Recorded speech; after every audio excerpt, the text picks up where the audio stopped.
Salam değerli izleyiciler, 16 dekabr 2025-ci il Sabiq Baş Nazirin birinci müavini Abbas Abbasov axtarışa verilib. Dövlət Təhlükəsizlik Xidmətində Ramiz Mehdiyev və digərləri barəsində dövlət hakimiyyətini ələ keçirməyə yönələn hərəkətlər ittihamı ilə istintaqa aparılan cinayət işi üzrə növbəti qərar bəlli olub. Cinayət işi üzrə toplanmış materiallar əsasında Azərbaycan Baş Nazirinin Sabiq birinci müavini uzun illər Ramiz Mehdiyevin müdafiəsi nəticəsində məsuliyyətdən kənarda qalmış Abbas Abbasovun qeyd olunan cinayət işi üzrə istintaqa cəlb edilməsi barədə qərar qəbul edilib. Ölkə hüdudlarından kənarda olmaqla istintaqdan yayındığı üçün barəsində axtarış elan edilib. Qeyd edək ki, Abbas Abbasov 1992-ci ildən Azərbaycan Baş Nazirinin birinci müavini vəzifəsində çalışıb. Bu müddət ərzində bir neçə dövlət komissiyasının sədri olmuşdur.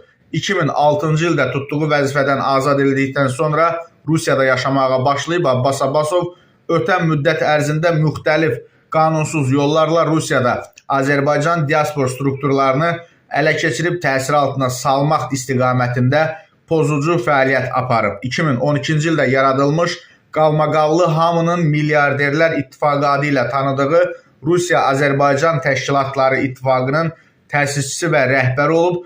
Özünü bu təşkilatın rəsmi təsisçisi kimi qeydiyyatdan keçirməyi də unutmayıb.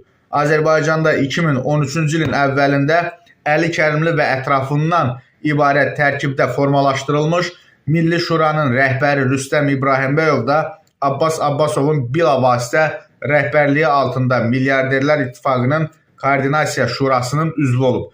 Hərçənd hələ 2012-ci ildə Milyarderlər İttifaqının yaradılmasının Azərbaycanda siyasi proseslərə istiqamətləndiyi barədə xəbərdarlıq siqnalları veriləndə Rüstəm İbrahimbəyov Milyarderlər İttifaqı adından çıxış edib müsahibələr verərək bu ittihamları yalanlayırdı. 2013-cü il hadisələri isə hamıya bəllidir. Təsadüfi deyil ki, əvvəllər hər ay Azərbaycana gələn Abbas Abbasov 2013-cü ilin əvvəlində Milli Şuranın yaradılması məsələsi ortaya çıxan vaxtdan əməllərinə görə ehtiyatlanaraq Azərbaycana gəlmir.